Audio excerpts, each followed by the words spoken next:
Project was very exciting because I had to use almost every tool I own. My CNC, table saw, my paint station, you name it. I even managed to involve my workout equipment at some point. It's probably not what you're thinking. It'll make more sense soon, I promise.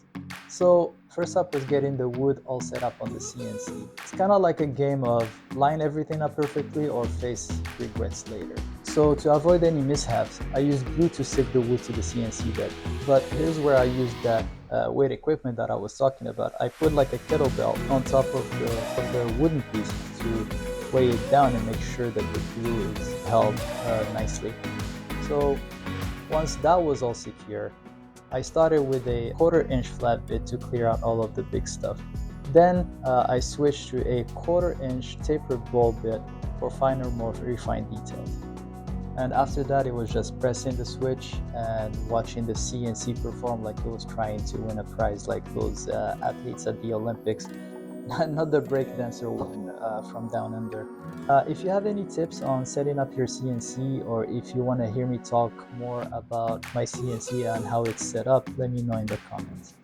So with the cutting done, it was time to break out the paint. Most of the paint I used was cheap acrylic paint with some Vallejo paint here and there. I went for some bold colors, different shades of blue for the lakes, rivers, and oceans, vibrant greens for the fields, and gory red for the volcanic dead mountain area. I also used some white color for the snow in the mountains. I took my time painting this map. I'm really not a great painter. I think I do a good job, but I never learned or went to school or or watched videos. I mean, I tried to watch some videos about painting, but I always get confused by the color wheel and all of that stuff and the different type of colors and stuff. So I just really paint to please my own two eyes. To create the desert area, I grabbed some pop sand from Joann's craft store during a fun shopping trip with my daughter. So with a mix of Mod Podge and that pop sand, it really transformed how the desert is.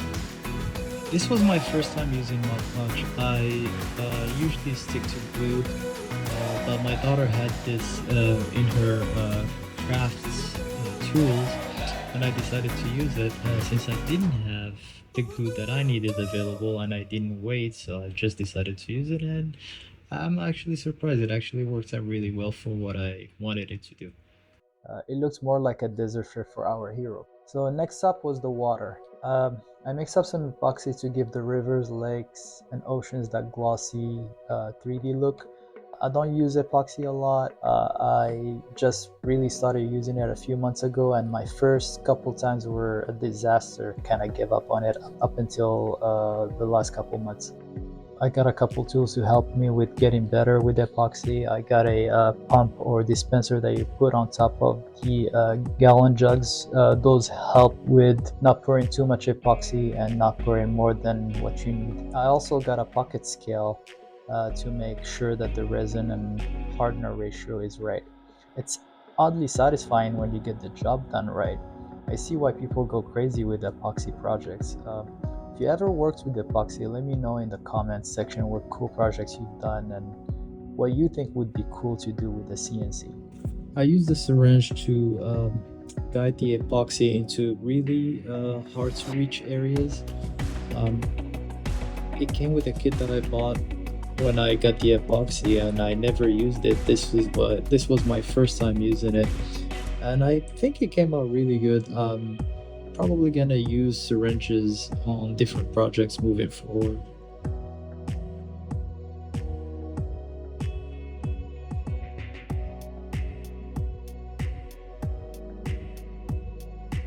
For the big areas, I just used a cup and poured the resin in. It was kind of hard telling if I poured enough resin, and I think I put a little bit too much. I'm gonna need to figure out how to not do that next time. I also use the heat gun for the bubbles. Find out that putting the heat gun on the low setting is the best way to get clear resin when dealing with this type of resin that I have. Using the torch didn't really work. I tried it on a couple different projects and it just came out hazy and discolored. So I like the heat gun for this type of resin that I purchased from Amazon.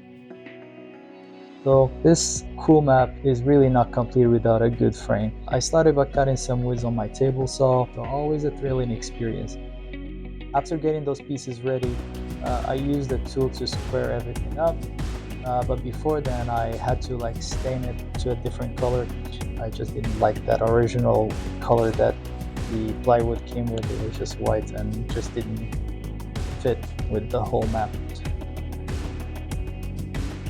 Once everything was squared away, I brought the CNC back into action to engrave the title with the help of some mask.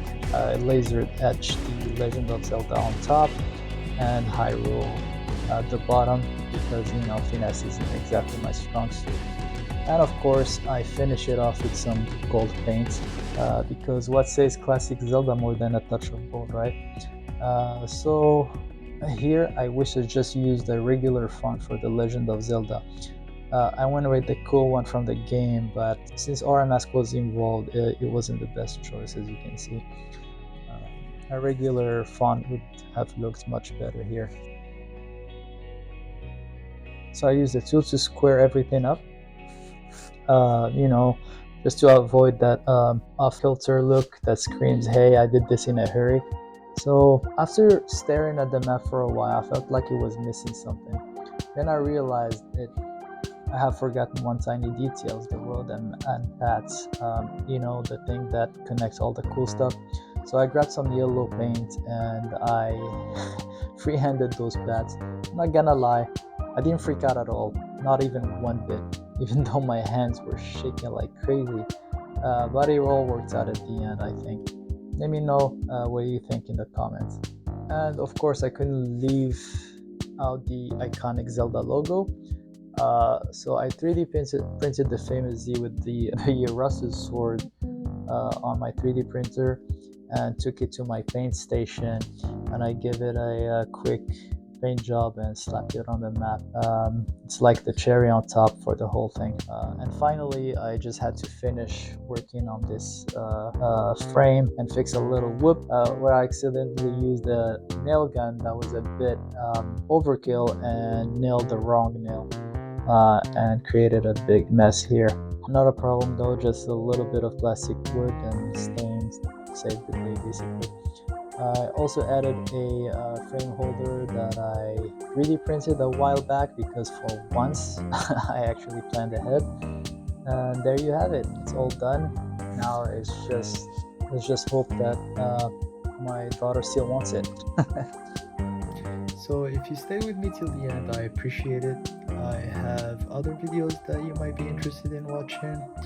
Check out my channel. If you're not a subscriber, please subscribe and come back and check some of the cool stuff I'm gonna be working on. I have a diorama that I have in mind. I've had it in mind for a long time, so I want to make it, but I leave it as a surprise. So thank you for sticking around, and I'll see you on the next one.